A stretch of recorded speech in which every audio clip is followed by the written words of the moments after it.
Inéditos e inconclusos. Un podcast para aprender de la vida en otras vidas. Con Juan Fernando Mejía Mosquera y Ernesto Priani Saizó.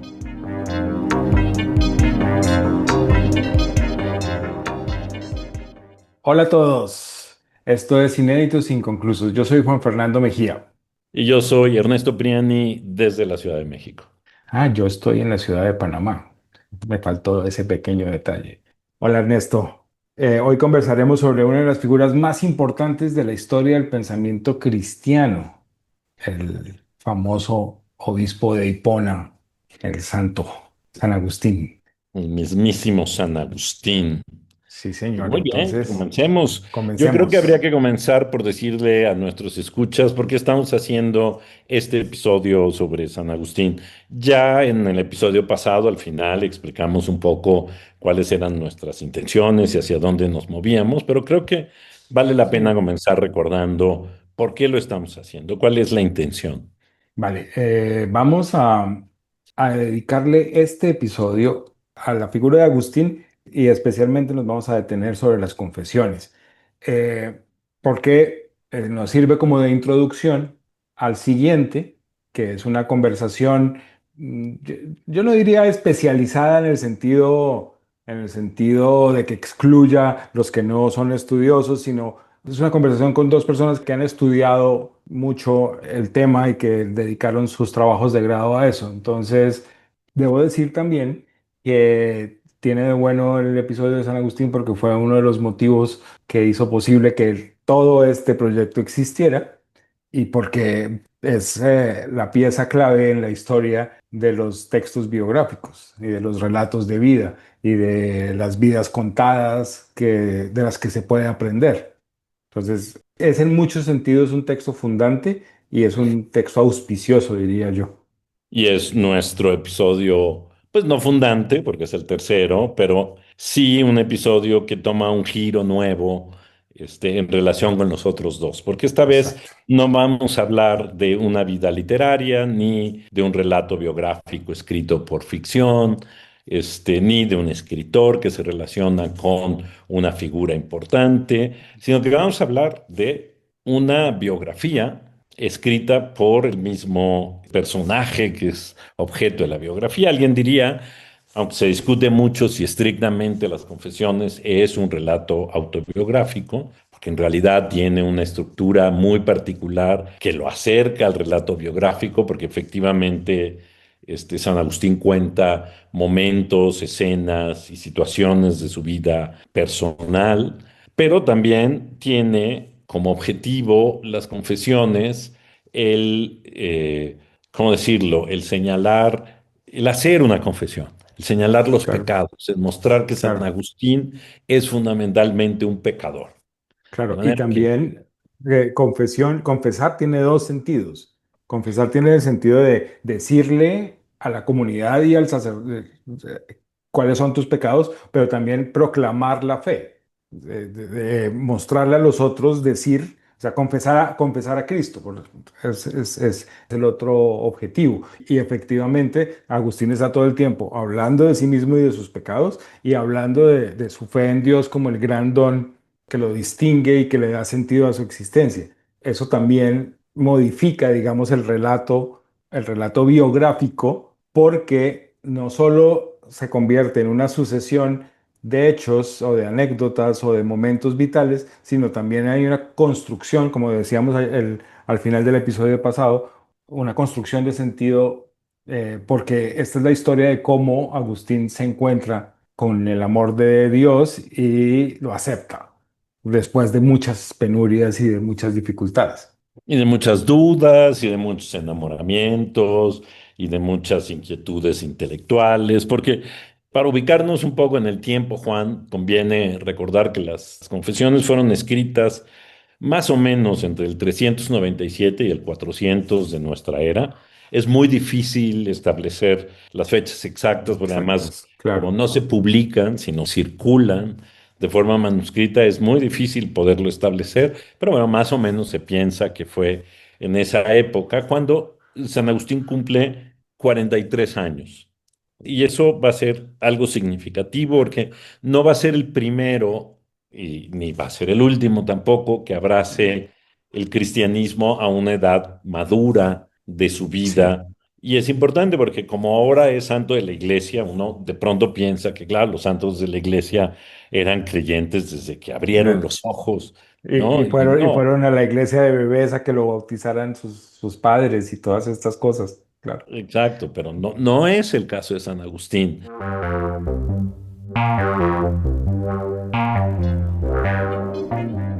Inéditos e inconclusos.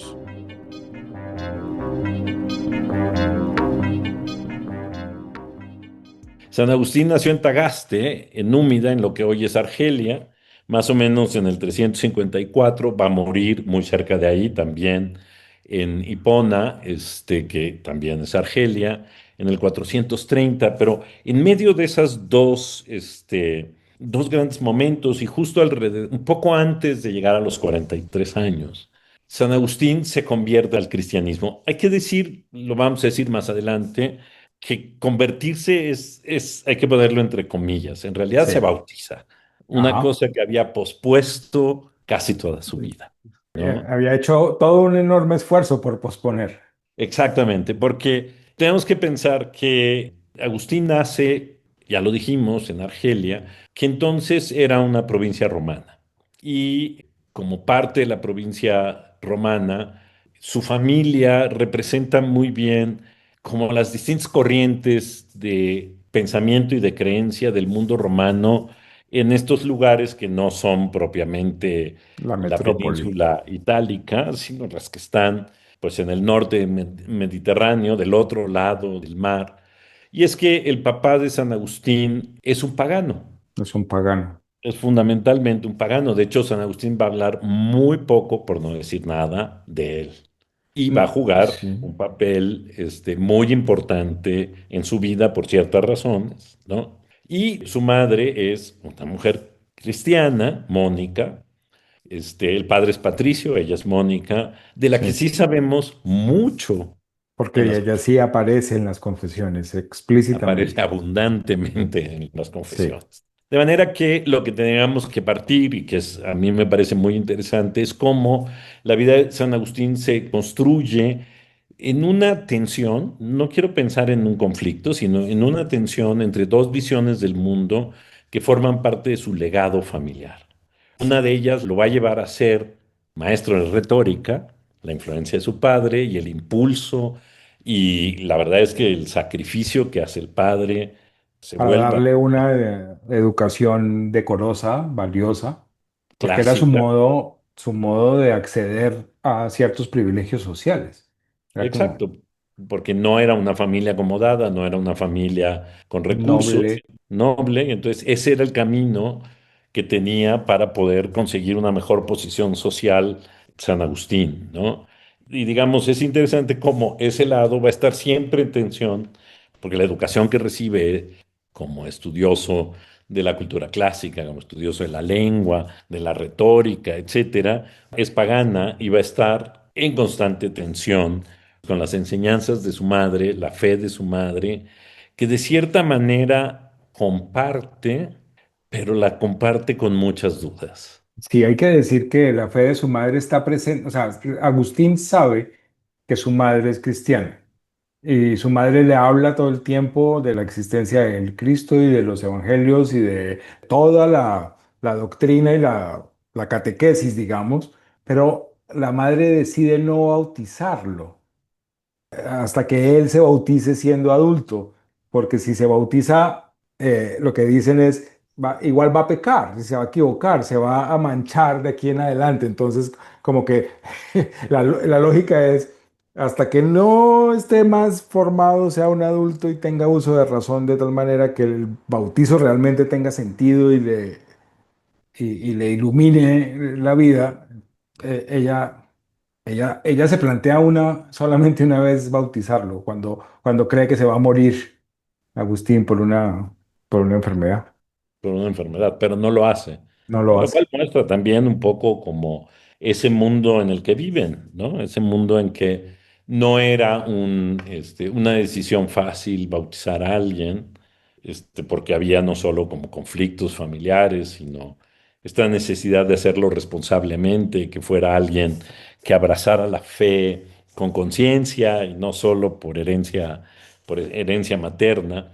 Pero es interesante porque, digamos, a mí una de las cosas que más me gustan de la figura de San Agustín es esta suerte de encuentro entre la cultura clásica, en su sentido más pleno, y la cristiandad. Absolutamente. Digamos, ambas lo van a constituir. Es interesante, Peter Brown tiene una fabulosa biografía de San Agustín y entre las cosas que dice en esta biografía sobre San Agustín se encuentra, por supuesto, el hecho de describir que su educación no es particularmente buena. Es decir, Sus primeros maestros no sus son tan primeros maestros, brillantes. ahí mismo en Tagaste, pues no eran muy buenos. Les enseñan a Cicerón, le enseñan a leer En realidad, el problema era que eran tres, cuatro libros que leían con muchísimo cuidado y palabra por palabra, pero no era una cultura muy amplia. Sin embargo, es importante saber que San Agustín tuvo la oportunidad, gracias al financiamiento de bueno, es difícil, de alguien mucho más poderoso que su padre, con quien su padre tenía una relación, que es el que financia sus estudios. Primero lo manda a Maduara, donde tendrá contacto, así sea muy efímero, con Apuleyo, Ujú. el famoso pues, escritor, filósofo contemporáneo suyo, autor del Asno de Oro, Claro, a quien obviamente San Agustín desprecia, ¿no? Porque es como parte de claro, de esta relación compleja, ¿no? Porque el otro es como el gran ejemplo del paganismo y está, en absolutamente. fin, no lo entiende, ¿no? Ahí tiene que interrumpir sus estudios por falta de dinero y luego va a conseguir lo que el equivalente entonces era una beca para ir a estudiar a Cartago, que entonces era, por supuesto, un centro cultural y un centro intelectual sumamente importante. Y Mucho ahí, más rico. mucho más rico. Y ahí lo que es muy interesante es que se va a encontrar con un libro, y ese libro, la lectura específica de ese libro, va a cambiar. Y es un libro que daríamos, yo no sé qué fortunas por poder leer completo, porque desafortunadamente no lo tenemos, ¿no? Así es, no existe. O sea, es un libro que es fundamental para la vida de San Agustín, que lo va a conducir por un camino completamente nuevo y del cual lo poco que sabemos lo sabemos gracias a San Agustín. Agustín, Se sí, trata de una obra perdida de Cicerón que se llama El Hortensio. Hortensio. Y es interesante, ¿tú recuerdas algún otro autor cuya vida haya sido cambiada por un libro que no podamos leer? Por un libro que no podamos leer. Sí, No, es un caso muy excepcional. es muy extraño, porque sí, casi todos los momentos como decisivos de cambio se deben a libros que de todas maneras podemos acceder, no sé, o la Biblia o un encuentro con ciertos libros de Platón o de Aristóteles también. Hay como momentos de iluminación en ese sentido, pero o sea, un libro que se hace famoso por un hecho así, de que le cambia la vida a un personaje que a partir de leerlo se va a convertir en semejante figura de la cultura. Pues no se me ocurre fácilmente un parangón, un ejemplo No, similar. porque lo más lógico hubiera sido que San Agustín hubiera trabajado para la preservación de ese libro y que quizás hubiera hecho que circulara más, que se copiara Sí, eso más, es muy raro. pero muy probablemente en las Además es un circunstancias. autor, o sea, la obra de Cicerón de todas maneras se conserva en una muy buena proporción. Y sí, es decir, pocos autores de la lengua latina tienen semejante celebridad y tanto cuidado sobre sus textos como Cicerón mismo. Entonces, que sea justo el Hortensio el que se pierda, me parece una jugada del destino muy rara. Exacto, porque sí, es muy extraño. Es que eso es lo que me parece fascinante, ¿no? Tenemos muchas otras obras de Cicerón y justo esta, que es como clave en la formación de San Agustín y que parece abrirle los ojos a algo, no lo tenemos, ¿no? Ahora, es muy interesante porque el Hortensio trata de un tema que por supuesto a Agustín le va a hacer mucho sentido, porque básicamente es un diálogo en estilo socrático, en donde se oponen la retórica y la filosofía. Es decir, es una defensa de la filosofía frente a la retórica, en donde se oponen Hortensio, que sostiene, por supuesto, que la elocuencia, el arte de hablar, la retórica es superior a la filosofía.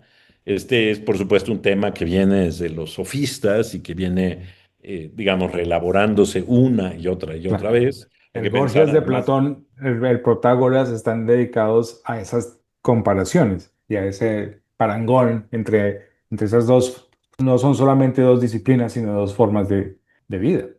Exacto, y aquí quien sostiene esto es Hortensio y quien sostiene la superioridad de la filosofía o la esencialidad de la filosofía es el propio Cicerón. Entonces la obra tiene esta ironía, por decirlo así, de que alguien que es famoso como orador y que es justo alguien que cultiva excelentemente la retórica, escribe un libro para defender la filosofía, ¿no? Bueno, ya ¿Y la qué hora. hay en ese libro que cambia la opinión de San Agustín? Lo que Que hay, la vida filosófica, en efecto. Es la decir, vida filosófica. lo que aparece es como una guía. Yo creo que para volver a un tema que tú habías tocado, nuestros personajes en este podcast tienen ambigüedades, pero también tienen preguntas y tienen problemas. Y una pregunta que seguro Agustín comienza a tener es, bueno, ¿cómo hay que vivir? Y la defensa de la vida, de la filosofía, le da una respuesta en ese sentido. No se trata solamente de qué piensas o qué lees, qué aprendes, qué libros y qué métodos de enseñanza o de... No, se trata de qué tipo de persona vas a ser, de qué orden vas a poner sobre tus asuntos, sobre tu cuerpo, sobre tus deseos, sobre tus pensamientos y sobre tus placeres, bueno, etcétera, etcétera. Pero lo que le ofrece Hortensio es una manera clara de vivir. ¿Tú dirías que ahí hay visos de platonismo en el estilo de vida que se estaba proponiendo o No, a mí me parece que todavía no, porque el todavía no? platonismo le va a llegar Le va a llegar en a su San Agustín momento un poco completo. después. Sí. Ajá, completo, un poco más tarde, cuando ya está en Italia, en lo que hoy es Ujú. Italia, específicamente en Milán, va a tener acceso a todo esto. Aquí no. Aquí Ok, lo que pasa es que quiero imaginarme yo que lo que hay importante en la lectura del Hortensio es que el Hortensio lo confronta con un problema que seguramente él venía arrastrando y que le permite plantearlo en términos muchísimo más claros. Es decir, la vida de quien se dedica a la retórica es una vida incompleta si no está acompañada de la filosofía. O sea, hay algo más que el puro saber argumentar y convencer a los demás y hacer un uso hermoso de las palabras, ¿no? Hay que hacer algo más. Y en uno de los pasajes que San Agustín conserva del Hortensio, se puede leer lo siguiente, dice, si las almas que tenemos son eternas y divinas, debemos concluir que cuanto más les permitamos actuar en su actividad natural, es decir, en el razonamiento y en su búsqueda de conocimiento, y menos las atrapemos en los vicios y errores de la humanidad, más fácil será para ellas entender y regresar al cielo. importante. Eso es interesante, porque la idea de un alma eterna y lo que implica pertenecer al orden de la eternidad va a ser una preocupación permanente de principio a fin en las confesiones. Exacto, porque lo que podemos ver es que en Agustín hay, por supuesto, una preocupación interior por el destino del alma, por alcanzar el cielo, que todavía no tiene un suelo firme, por decirlo así. Todavía Sí. no sabe qué camino seguir, Y no ¿no? hay un vocabulario, no hay... Esa intuición tiene que llenarse de contenido, y no Exactamente. solo de vivencia, sino de un lenguaje que le permita, bueno, de qué hablas cuando hablas del tiempo y de la eternidad, de que, cómo así que el alma, cómo así que Dios, el cielo, etcétera. Pero aparece también ese elemento de cuidado con el vicio, cuidado con los errores, tenemos que cuidar del alma, que no coja ese camino eso también fundante, es seminal, pero tiene que llenarse de contenido también en el transcurso de su formación. Pero esto nos permite, Juan, muy claramente identificar qué profunda diferencia hay entre la vida creativa y la vida filosófica. Hemos Claro, hablado de la vida creativa, hablamos de personas que tienen problemas de alcoholismo, de violencia, sí. de machismo, ¿no? Es este. Claro, estábamos viendo en los escritores, digamos que en busca de la obra se estrellan contra sí mismos, contra el mundo, contra las costumbres, y no están pensando en hacer de sí mismos X o Y. No hay un proyecto de vida distinto a la obra. Aquí lo que se pone de manifiesto primero es el gran regalo de la filosofía es que la vida es es un proyecto en sí mismo. Sí, encontrar una manera adecuada de vivir es la tarea de un filósofo, más que cualquier escritura, más que cualquier obra, es eso. Entonces, justo lo que nos encontramos ahora es con eso, con la vida filosófica. Todavía no va a llevar San Agustín una vida filosófica. Todavía no, o sea, se acerca, ¿no? Pero la descubre por primera vez. Porque la conclusión de este episodio, es decir, de la lectura del Hortensio y las consecuencias que la lectura del Hortensio va a tener, lo van a llevar por un camino que él luego reconocerá que es un error Sí, tremendo, ¿no? Y del cual se irá decepcionando con el tiempo, pero que lo lleva a abrazar el maniqueísmo. Y vale la pena detenerse un poco a hablar sí, por favor. del maniqueísmo y de por qué es importante en la vida de San Agustín.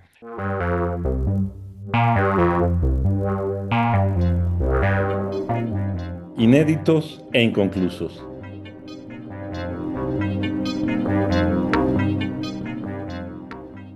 El maniqueísmo tiene su origen en la doctrina de Maní. Maní es un personaje hacia el 276 de nuestra era en Persia, que se dice iluminado, o haber recibido una iluminación, para producir una doctrina de la que hoy solo nos queda, por supuesto, el El nombre, nombre. un nombre, pero que fue una doctrina que todavía a final de la Edad Media seguía cultivándose en regiones de Asia, por ejemplo, ¿no? Ujú. De manera muy sintética, digamos, el maniqueísmo hace honor, o lo que hoy entendemos por maniqueísmo hace honor a la base de la doctrina, es decir, la idea de que hay un poder bueno y un poder malo que luchan entre sí y que, digamos, no tienen intermediarios, es la lucha del bien contra el mal. Y esa es Lo la interesante, fundación de toda la realidad. exacto, la El fundación mundo de. es, ante todo, la lucha entre el bien y el mal, entre esos dos principios que son activos y poderosos. Y que además están en nosotros, es decir, nosotros mismos somos el terreno de lucha entre el bien y el mal. De manera que no solo es esta lucha cósmica entre fuerzas, sino que esa lucha cósmica se lleva a cabo también dentro de nosotros mismos. En la Lo cual genera una psicología y en idea. la moral, digámoslo así. Sí, bueno, en nosotros mismos, es decir, en la manera en que nosotros adoptamos un modo de vida, nuestra adopción del modo de vida se inclina hacia el bien o hacia el mal, es decir, permitimos el triunfo del bien o del mal. Y una característica importante que tiene esto es que entonces cada uno individualmente participa de esta lucha cósmica, que al final sería una lucha colectiva de la humanidad contra el mal Contra el mal. a partir de la defensa del bien, ¿no? Entonces, Y te dicen, o sea, y supondríamos que te decían cómo hacerlo. te decían cómo Te hacerlo. imponían algunas disciplinas y algunas costumbres, no solamente algunas renuncias, no solamente era una teoría. Sí, claro, era una práctica y era una práctica que para el joven San Agustín era más verdadera y más radical que el cristianismo y que tenía una característica adicional y era que era intelectualmente muy interesante. Es Pero decir, eso también tiene su razón de por qué le parecía eso. A mí, digamos que el desprecio inicial de Agustín por la calidad de la doctrina cristiana se ujú, debe a que sus primeras lecturas de la Biblia eh, se hicieron en, en unas traducciones latinas que le parecían terribles, que le parecían desafortunadas, que no le parecían dignas del asunto, pero que terminaban cansándolo y que no le hacían justicia al contenido. Aquí vale la pena abrir un paréntesis hablando de la mala educación retórica que recibe San Agustín, y es Claro. que San Agustín nunca aprende griego. El Ah, griego le aburría terriblemente, sus no le comentarios enseñaba. sobre Homero son como para coger. Sí, ¿cómo así que no te parecía? O sea, se aburría. Se aburría, le parecía una cosa absurda y en cambio abraza el latín. Por supuesto, es un gran Claro. escritor en latín, No, por supuesto. pero esto es importante por lo que estabas diciendo hace un momento. Por ejemplo, es la lectura directa de los textos cristianos le parecen Claro, terribles. claro, o sea, es decir, él tiene un talento especial para la escritura y él reflexiona bastante sobre el don del lenguaje, el don de la escritura, el don de la capacidad de decir lo que se propone desde muy pequeño. Ese talento lo tiene y también el gusto refinado, digamos, que sin tener muchos puntos de comparación, su talento crece siguiendo digamos, los modelos más grandes. Parece que debe haber estudiado muy bien su Virgilio, por ejemplo, además de Cicerón. Entonces, él tiene el talento, él puede decir y hacer bellos textos y bellos discursos, y la que sale perdiendo es la Biblia, nada más y nada menos. Pero hay algo más, hay algo que le interesa mucho, le llama mucho la atención del maniqueísmo, que es muy importante, que es el concepto de la gnosis. El Ah, claro. maniqueísmo es un movimiento gnóstico. ¿Esto qué quiere decir? Lo que quiere decir fundamentalmente es que uno se salva a través del conocimiento o a través de la Ujú. sabiduría, que esa es la vía de la salvación. Es decir, la vía de la salvación era una vía intelectual de comprensión de en qué mundo estamos viviendo, qué tipo de fuerzas están en juego en el mundo, porque la comprensión de todo esto nos permitía, o hacía a los hombres conscientes, digamos, de la realidad del mundo para poder escapar del mal y acercarse al bien. El papel del individuo o de cada persona es muy decisivo. O sea, depende de lo que yo pueda saber y de lo que yo pueda hacer en esta lucha, el destino que alcanzo. No es externo el factor del triunfo, no me viene de fuera Sí, viene de y adentro, viene de adentro. es una condición a la que llegas y a la que te permite además como alzarte frente a la realidad del mundo y entender otra realidad que es la que es verdadera frente a lo que te muestran tus sentidos y a lo que entiendes. Una realidad que es eso, verdadera y por lo tanto superior a la otra, en la que, en el caso de los maniqueos, se ve con claridad el enfrentamiento de estas dos fuerzas y esta lucha cósmica, etcétera, ¿no? Entonces, Que ¿tú crees que sería una persuasión racional la que le hace acercarse al maniqueísmo o sostenerse allí? sí, yo creo que sí, yo creo que sí, porque interviene, según el relato que hace Peter Brown, digamos, como que había un grupo intelectual muy importante en Cartago, maniqueo, que eran intelectuales y que Ok. despiertan como no solo mucho interés, sino una verdadera admiración en San Agustín. Porque San Agustín está, es que hay que pensarlo así al principio, San Agustín está buscando con su formación clásica una respuesta racional a su vida y a su modo de vivir, incluso a su propia herencia cristiana. Es decir, quiere como encontrar razones para hacerse plenamente cristiano en un sentido muy amplio, ¿no? Y parece que los maniqueos le ofrecen una salida racional, plausible, intelectualmente retadora, que lo hace abrazarlos con entusiasmo. Es decir, en un primer momento, abrazar el maniqueísmo no te obliga a negar la existencia de Cristo, ni a, digamos, a fallarle a su mamá con toda su herencia tan importante. O sea, puede oír el discurso de su mamá, digámoslo así, o sea, me parece importante decirlo en esos términos, serle fiel de alguna manera y encontrar al mismo tiempo una respuesta que le satisface, por lo menos hasta ese momento, de Claro, porque manera en el más honesta. maniqueísmo, Cristo es una figura central para los maniqueos. Entonces, claro, Ok. los maniqueos son una forma de cristianismo, digamos, hoy diríamos que es este, desviada o Una equivocada, herejía. una herejía cristiana, ¿no? Ujú. Pero que en ese momento en realidad eso todavía no estaba clasificado así y era parte como de la búsqueda espiritual que se producía en todos los territorios del Imperio Romano.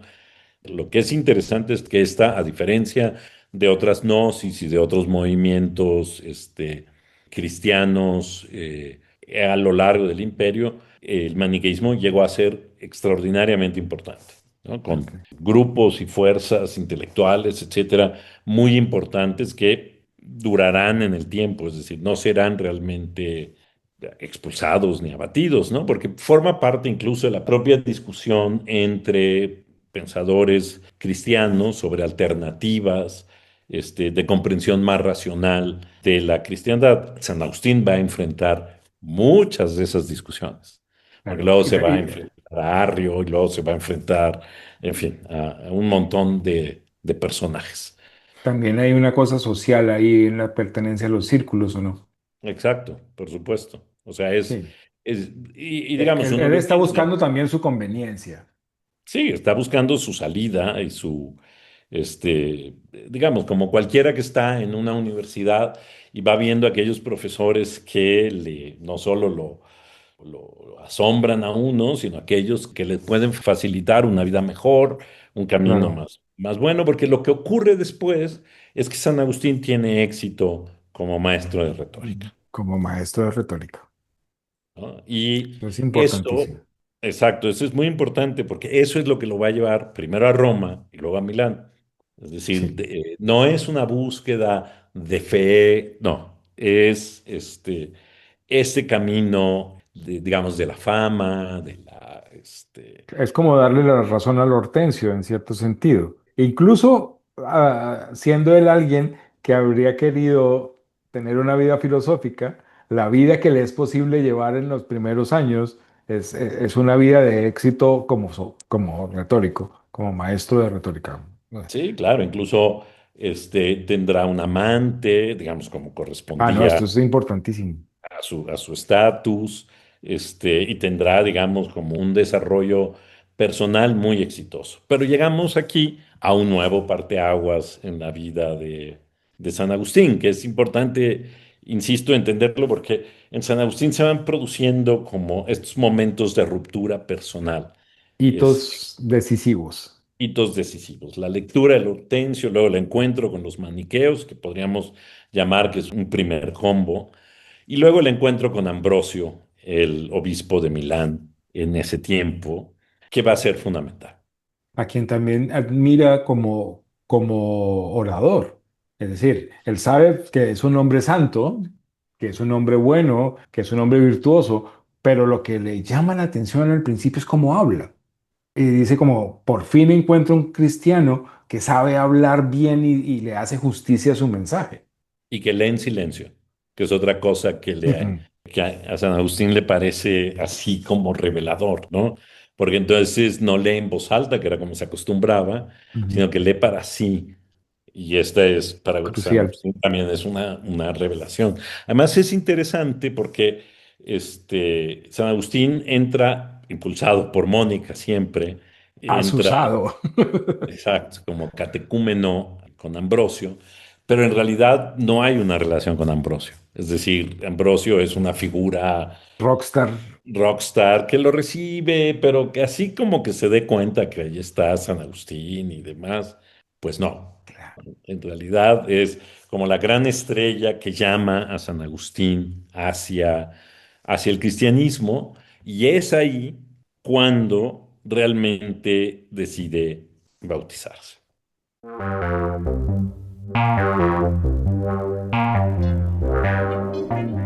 Inéditos e inconclusos. Un podcast para aprender de la vida en otras vidas.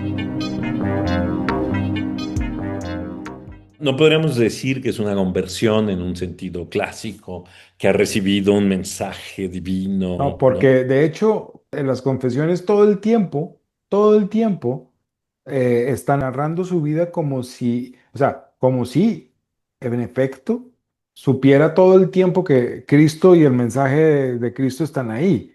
Desde muy niño su madre le ha hablado y de todas maneras, mientras relata esos hitos de los que hablábamos, el lenguaje de Agustín es hacia Dios en las confesiones, es decirle, y tú estabas ahí y yo de alguna manera estaba tratando de alcanzarte, pero después tenía yo como mis dudas y me retraía y después volví a intentarlo, pero era como alguien que, o sea, yo te estuve buscando toda mi vida y tú toda mi vida estuviste ahí, solo que yo decidí abrazar aquello en un momento determinado cuando muchas cosas confluyeron para que eso se diera realmente con todo el sentido. Sí, por supuesto, yo concuerdo completamente contigo, ¿no? Esa es la narración que él nos deja, es la Mm. historia que él nos deja, pero que de alguna manera concuerda con lo que su propia vida va mostrando, ¿no? Esta idea que tiene ya desde niño del cristianismo, pero que luego va, a partir de sus propias inquietudes intelectuales, de su propio proceso de maduración intelectual y personal, de su propia experimentación de la vida, hasta llegar, digamos, ya bastante adulto, a donde está Ambrosio, y quedar convencido de que sí, que ese es el camino que hay que seguir, ¿no? En Y aquí, efecto. por supuesto, es interesante cómo el papel que juega una figura distante. No es una persona cercana que le aconseja y que le dice por acá. Eso sabemos que es el papel que tiene Mónica todo el tiempo. ¿No? Y sus amigos con los que comparte muchas inquietudes. Sí, su idea de cómo va a asumir la vida no, no siempre es una idea de soledad. Él tiende a buscar un grupo, los maniqueos, pero después vendrá otra asociación, pero ahorita. Ahorita nos encontraremos con... Sí, Porque, claro, lo que pasa en esta época con San Agustín no solo es este encuentro con Ambrosio, es el encuentro también con el platonismo. Y muy particularmente con el platonismo de Plotino, eso que, es este, fundamental.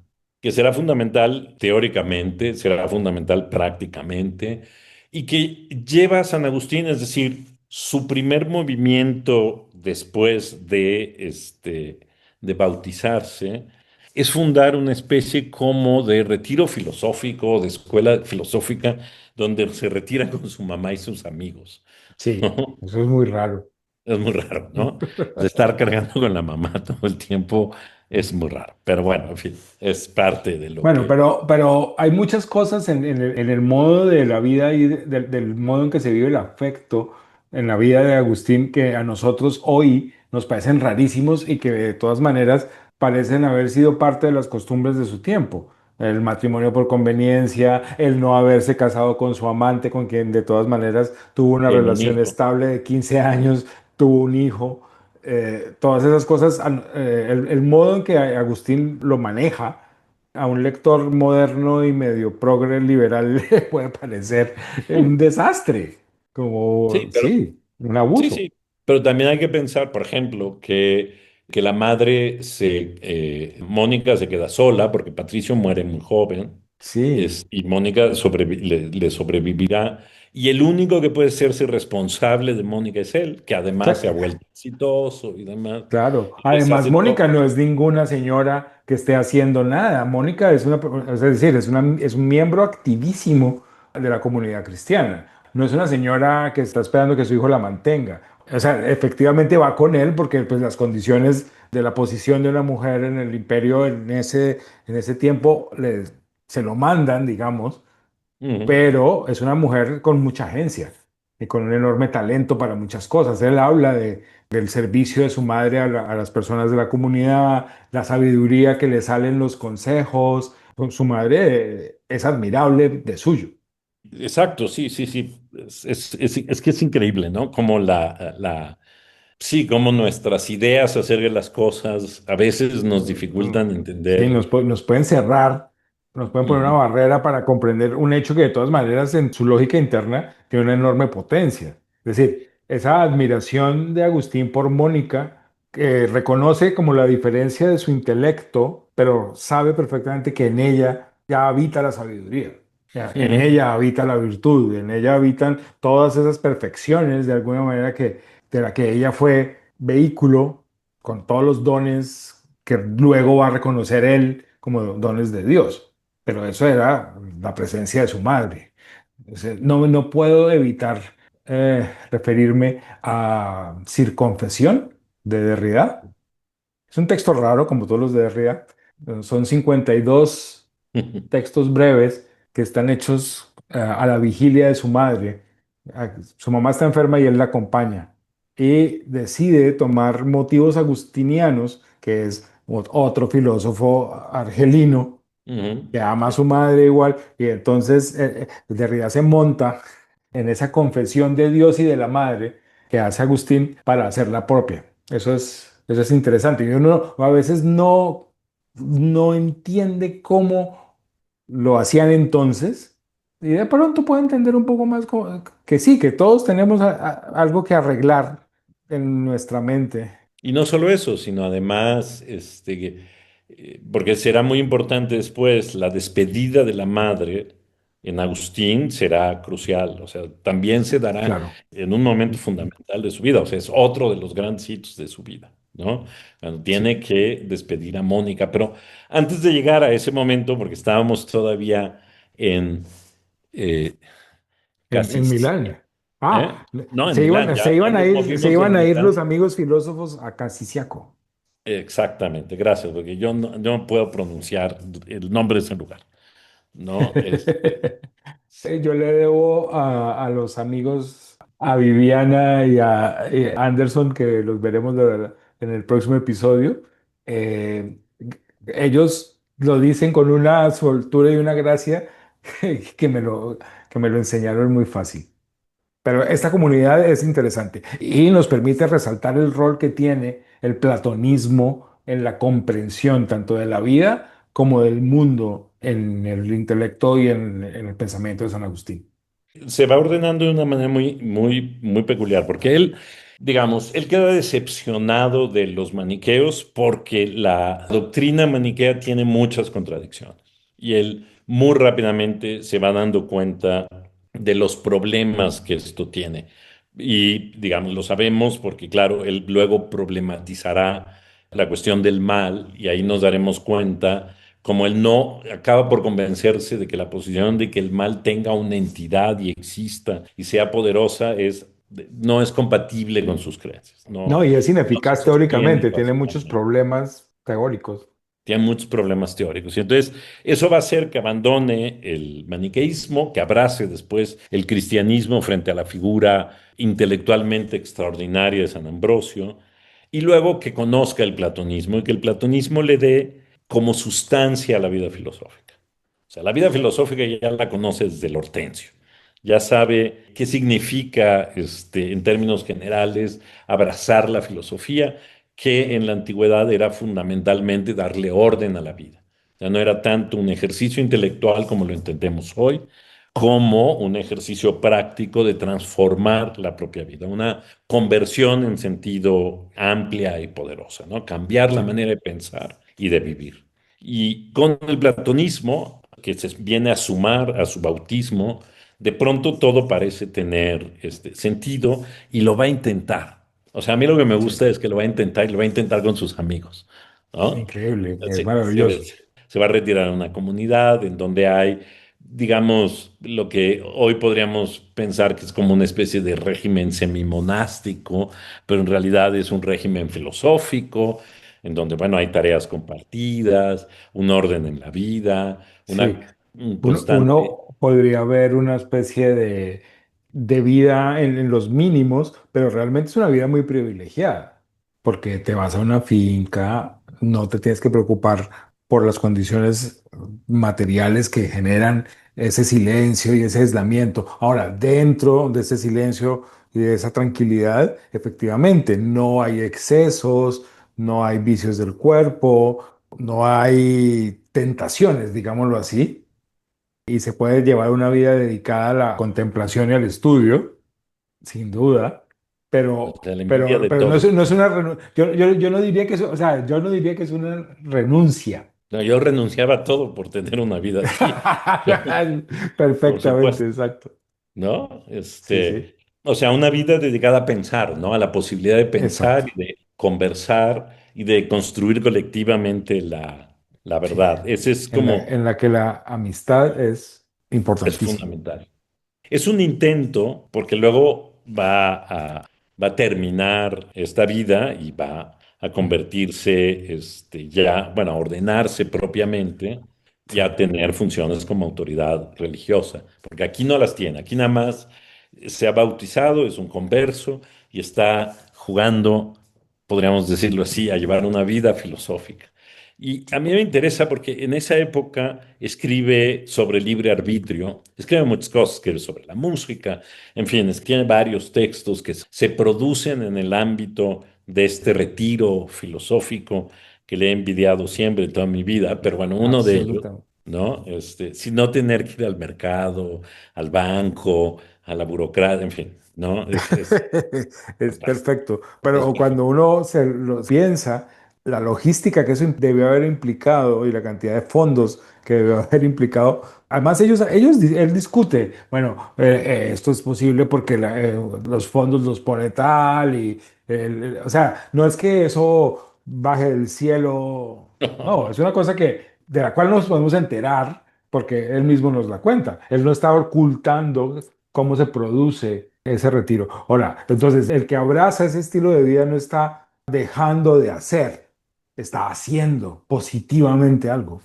Sí, pero a mí me parece muy importante lo que subrayas de que son unas condiciones específicas que lo permiten, Específicas, ¿no? muy específicas. Y que que ahí habla un poco también del ingenio de San Agustín para propiciar esas condiciones, ¿no? Es decir, Sí, tener ciertos amigos que financian esta empresa, sí.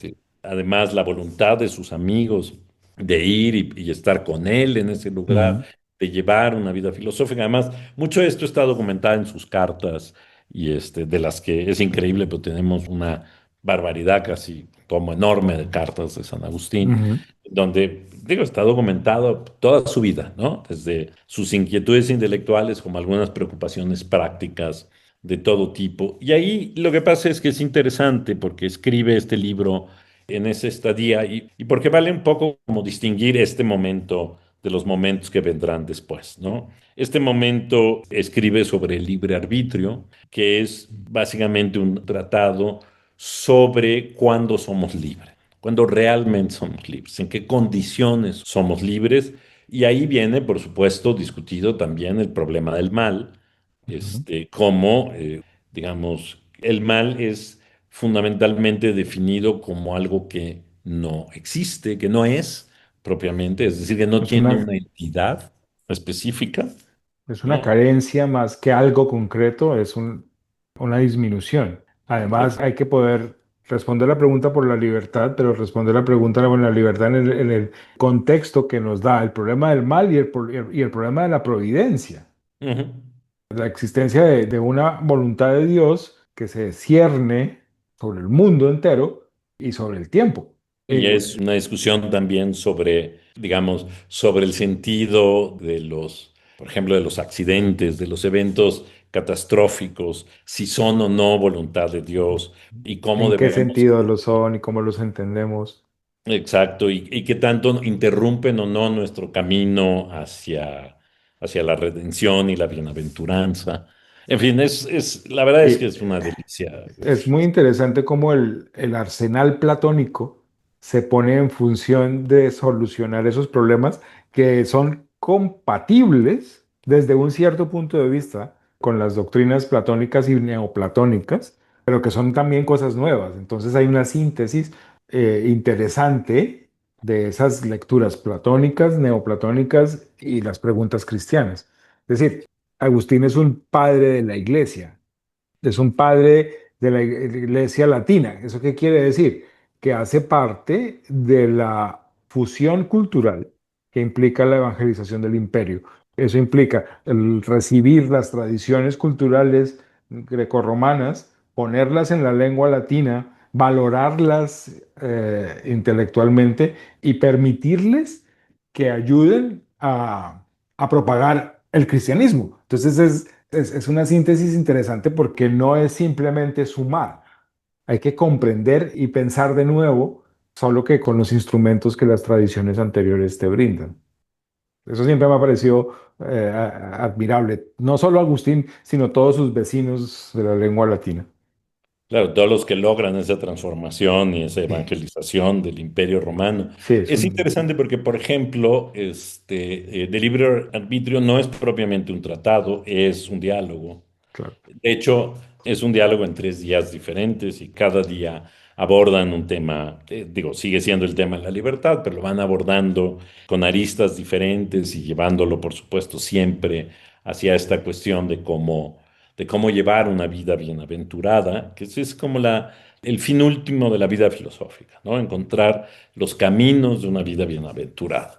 ¿No? Y cómo es muy interesante cómo San Agustín piensa que esta vida puede ser, digamos, la bienaventuranza se da en la otra vida, pero esta puede ser una vida feliz. Es decir, no hay Maravilloso. condición, negativa de esta vida para la vida bienaventurada, sino que se puede alcanzar la felicidad en esta vida y la bienaventuranza en la que sigue por los mismos medios, por supuesto. Es decir, la transformación de la propia vida orientada, que en este caso es como la elección libre de aceptar a Dios en nosotros como la forma de alcanzar la vida feliz y luego la vida bienaventurada.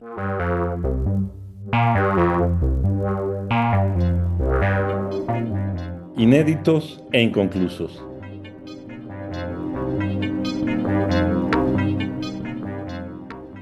San Agustín se va a encontrar con que pues, esta aventura de la vida retirada y filosófica también va a llegar a su fin, ¿no? Que es una empresa muy grata, pero que no es sostenible a lo largo del tiempo. Sí, y tiene muchos asuntos que lo llaman. Ese talento que muestra San Agustín para tantas cosas no lo hace una persona que se pueda ignorar fácilmente, todo lo contrario, como que le da una cierta prominencia. Ya en ese momento es una persona prominente.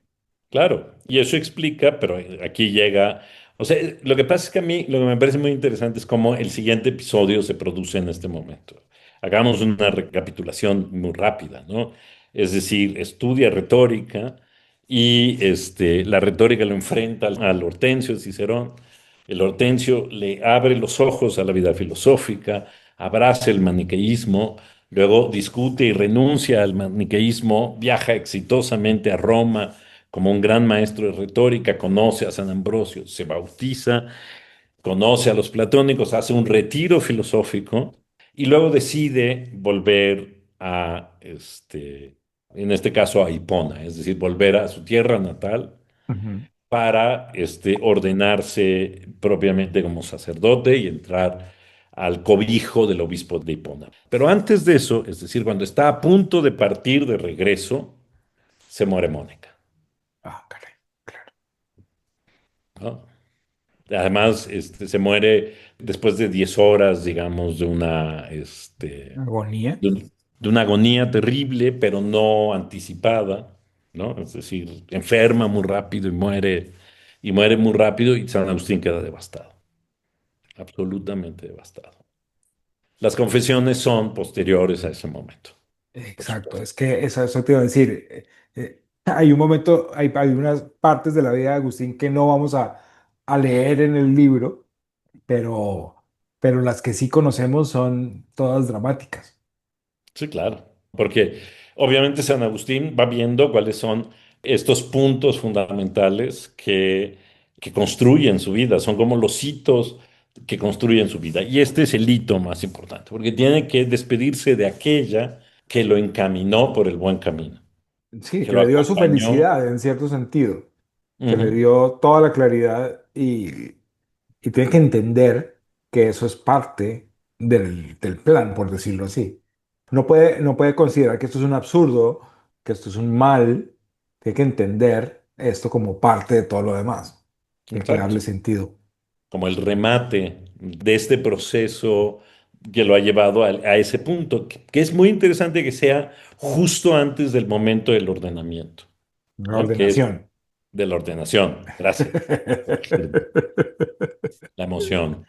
Este, ya no sé ni cómo decirlo, pero que sea justo antes de De- ese, Claro, además que hay muy poco tiempo entre la ordenación sacerdotal y su trabajo como obispo, o no sí, es mucho, es muy ¿cierto? poco tiempo, porque, digamos, hay que pensar que ya tiene más de 43 años, o sea, Sí, ya es una persona madura, entonces entra y cuando muere el obispo, que es el que lo recibe, asciende él al obispado, ¿no? Porque además ya es una persona intelectualmente muy pues importante. sí, es un tipo Eh, reconocido. Ya tiene enemigos casados y tiene peleas pendientes. Tiene, o sea, no solamente va a prestar el servicio como obispo en el sentido de administrar su sede, sino que tiene que entrar en algunos combates. Sí, porque ahí en Hipona, pues hay un grupo nestoriano muy importante, además de otros grupos religiosos que son con los que tiene que estar permanentemente negociando cosas, ¿no? Negociando. Haciendo equilibrios políticos, discutiendo teóricamente, y al mismo tiempo tiene esta capacidad de estarle al mismo tiempo hablando al mundo, ¿no? O sea, no Sí. solo respondiendo al trabajo político diario desgastante el obispado, sino que además puede escribir la ciudad de Dios. Es que hay personajes que, es decir, cuando alguien como Agustín, uno lo lee, mm, en cierto sentido, el lenguaje en las confesiones es totalmente humilde, es radicalmente humilde. En cierto sentido, hay una especie de desprecio, como yo soy lo último, yo soy lo menos, Ujú, tú eres lo más, pues, o sea, yo que te hablo a ti, oh Dios, pues yo no soy nada, o soy tu ujú. obra, todo lo que soy se debe a ti. Pero este tipo que uno lee tan humilde, digamos, es capaz de unas cosas Portentosas. portentosas, monumentales. Es sumamente admirable, es increíble. Sí, porque, o sea, es increíble. Empieza a escribir la ciudad de Dios y empieza a circular los primeros libros de la ciudad de Dios sin que hubiera acabado la ciudad de Dios. Y entonces, bueno, eso le provoca problemas políticos, entonces tiene que escribir el resto, pero es portentoso, es decir, y a mí me gusta esta forma final de San Agustín, ¿no? Que es al mismo tiempo un hombre que tiene un ejercicio político regional muy concreto, que está muy documentado en sus sermones y que está Mm. muy documentado en sus cartas, de qué tipo de problemas tiene que enfrentar, porque al mismo tiempo está pendiente de lo que se discute en el mundo, ¿no? Y la ciudad de Dios, por ejemplo, responde a un acontecimiento histórico que ciertamente le toca ya de muy lejos, pero que le parece fundamental para entender el momento histórico que se está viviendo y cómo, de nuevo, esta idea que ya había encontrado en los maniqueos, pero que vuelve a aparecer aquí, de que la vida religiosa, la vida cristiana es una vida colectiva, es la construcción de Comunitaria, una colectividad, que finalmente terminará en la ciudad de Dios, ¿no? O sea, es la claro.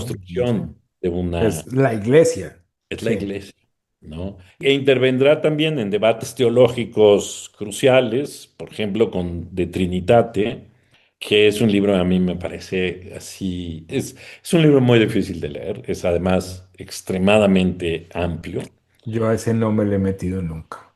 pero es un libro fantástico porque ahí está justamente discutiendo el problema de la De la Trinidad, Trinidad, ¿no? claro. Que había sido puesta en duda por Arrio y por otros en la época, que siguiendo una posición racional, por ejemplo, negaban la divinidad del La Hijo. divinidad del Hijo, claro. Y entonces él va a entrar en esa discusión. Y la forma en que entre, la forma en que concluye y la forma en que construye su argumento es fantástica. Buena parte del argumento consiste en sostener que aceptar la Trinidad es lo que sostiene toda la doctrina cristiana. Es que sin encarnación de Dios no No hay tienes manera. cristianismo, no hay Sí. nada que hacer, sí. Pero lo Pero muestra, es muy difícil, que Ujú. un interlocutor racionalista llano acepte eso. Claro, o sea, porque Pero obviamente. ese es, ese es la piedra angular de la fe. Por eso, pero es interesante cómo él va construyendo un argumento para hacer racional la aceptación de una posición que no puede ser probada Ah, racionalmente, claro. Sí, sí. ¿no?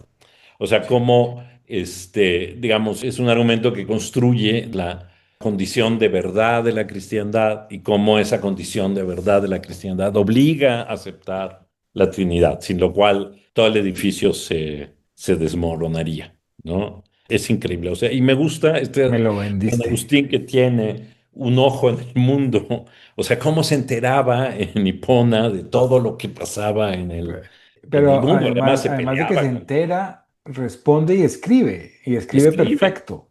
Y entra en polémicas específicas con personajes notorios de su época para defender cualquier cantidad de ideas de las que él estaba convencido, ¿no? Ah, fabuloso. Es Qué que gran es cosa. increíble, ¿no? Pasa del retiro filosófico a la actividad política Plena, en un sentido más, más febril amplio, casi. Sí. global. Bueno, el globo era chiquito entonces, pero Pero de el todas mundo era maneras, chiquito entonces, pero era global, ¿no? pues sí, era el mundo conocido, Era el mundo conocido. Es interesante porque como ejemplo de vida filosófica es un ejemplo trunco, porque realmente la vida filosófica inconcluso. de San Agustín es breve e inconclusa y da lugar luego a una vida que yo no sé si clasificar de filosófica, porque más bien está entregada al mundo y a la vida pública. Yo entiendo que un poco, no porque así lo quisiera San Agustín, es decir, que esa pensara que era su vida, sino porque es la vida a la que su fama, sus intereses, sus convicciones lo van empujando, lo van llevando, lo van conduciendo. Claro, en este caso sí es lo que tiene que aceptar, es sí, el llamado. O sea, digamos que, no, me imagino cómo sería el tomo 2 de las confesiones si hubiera Si lo podido hubiera escrito, escribirlo. ¿no? Sí. Exacto, el llamado, al final hubiera sido el llamado a, ¿no? Porque Sí. bueno, en fin, podemos cerrar el episodio diciendo que hemos mencionado apenas 4 libros de San Agustín, pero la obra de San Agustín, que se puede encontrar casi completa en internet, Ujú. en el sitio de los De agustinos, los agustinos, sí, sí. es una de las cosas que por supuesto los agustinos han hecho muy bien durante siglos, Buenísimo. que es Claro. conservar y fundir la obra de San Y Agustín. ojalá que lo sigan haciendo ahora que Ojalá tienen lo siguen al Papa. haciendo. Ahí está todo, están las cartas, los sermones, es una barbaridad de No, y obra. es un buen sitio web, ¿no? Ujú.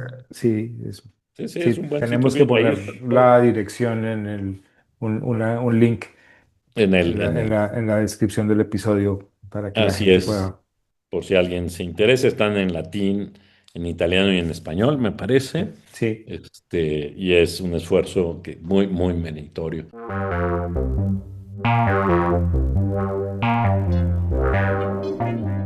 Inéditos e inconclusos.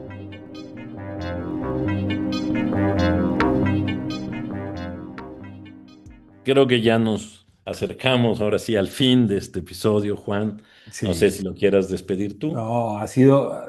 Yo estoy. Yo estoy muy conmovido y muy agradecido. Conmovido porque el paseo por la figura de Agustín es una cosa que en tus palabras se, se siente con una enorme vivacidad, con una enorme emoción. Yo, cuando me planteo las preguntas sobre lo biográfico, digo, tengo que poder eh, entender este libro y a San Agustín como, o sea, era como una estación necesaria, pero al mismo tiempo sabía que me superaría. Y entonces estoy muy contento de haber recibido esas guías contigo el día de hoy. Vamos a invitar a nuestros escuchas al el siguiente episodio, que es una conversación a propósito del mismo tema, con otras aproximaciones, con otras miradas, pero sin contexto. Es entrar zambullidos de una vez al asunto. Entonces, para que sigamos pensando en esta vida y en estas enseñanzas tan importantes. Bueno, pues muchas gracias, Juan. Pues No, gracias a buenos ti. días, noches a todos. Gracias por escucharnos y sobre todo, pues gracias por querer saber más de la vida a través de otras vidas. Muy bien.